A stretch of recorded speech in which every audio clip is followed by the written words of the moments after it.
Good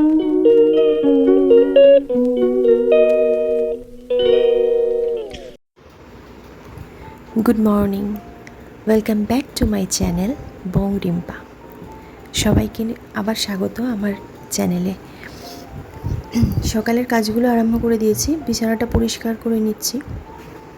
আজ কী হয়েছিল জানো তো, সে মানে প্রচণ্ড বৃষ্টি হয়েছিল কালকে তো। আর তার আগে না, বৃষ্টি হওয়ার আগে একটু বেশ বেশ ওয়েদারটা একটুখানি গুমোট গুমোট ছিল। তো আগের দিন রাত্রিবেলা প্রচণ্ড বৃষ্টি হয়েছিল, আর সকালের দিকটাও বেশ বৃষ্টি হয়েছিল। 12:30 1টা নাগাদ বৃষ্টিটা একটু আস্তে আস্তে কমে গেছিলো। তাই তোমাদেরকে বেরিয়ে একটুখানি আকাশটা দেখাচ্ছিলাম, মেঘলা মেঘলা, বেশ মেঘলা মেঘলা ছিল, আর ঝিরঝির করে বৃষ্টিও পড়ছিল। তারপরে চলে এসেছি টিফিন বানানোর জন্য।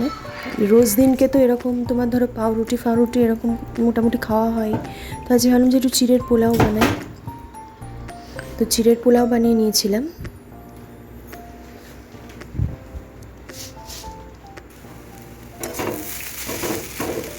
রোজ একই রকম খেতে খেতে না মোটেই ভালো লাগে না।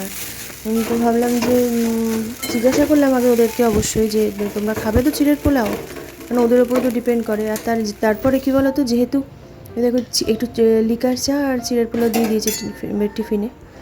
আর যেহেতু বৃষ্টি হয়েছিল আগের দিন রাত্রিবেলা, এবং সকালটাও বেশ ওই ওয়েদারটাও ওরকম ছিল। সকালে বললাম না যে একটা ফ্যাক্টর নাগাদ বৃষ্টিটা কমেছে, অল্প অল্প আস্তে আস্তে ধরেছিল। তো ভাবলাম যে খিচুড়ি করে ফেলি। তো ওই যথারীতি খিচুড়ি বসিয়ে দিয়েছিলাম, আর এদিকে ওই খিচুড়িতে দেবার মতন ওই ফোড়নটা তৈরি করছিলাম। তো খিচুড়ির সাথে একটু ডিম ভাজা, আলু ভাজা আর একটু পাঁপড় ভাজা এই করেছিলাম। আর এগুলো থাকলে আর সবিশেষ কিছু লাগেও না। আর আমার মেয়ের ওই পাঁপড় ভাজা বা শুধু ডিম ভাজা হলেও হয়ে যায়, কিন্তু আমার হাজব্যান্ডের আবার ওই একটুখানি আলু ভাজা, আরেকটু বেশি কিছু হলে, একেবারে শুধু ডিম ভাজা দিয়েও খেতে অসুবিধা হয় একটা কোনো কিছু দিয়ে। আর খিচুড়িটা না বেশ ভালো করেছিলাম। আর করেছিলাম কি, একদম মুসুর ডাল, এমনি নর্মাল আমরা যে চালটা খাই ভাত, সেই চালেরই করেছিলাম। আর খেতেও বেশ সুন্দর হয়েছিল। ঠাকুর পুজো দেওয়াও হয়ে গেছিলো তার মধ্যে।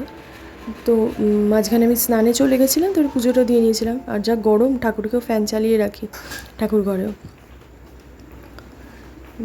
তারপরে এসে ওই দুপুরবেলাটা বারান্দায় জামা কাপড়গুলো শুকুর দিয়ে একটুখানি এসেছিলাম এই বারান্দাটায়।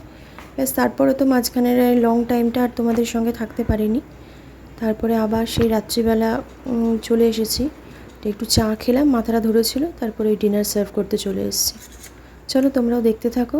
সবাইকে অনেক ভালোবাসা, good night, bye and take care, love you all. সবাই ভালো থেকো, কালকে আবার দেখা হবে।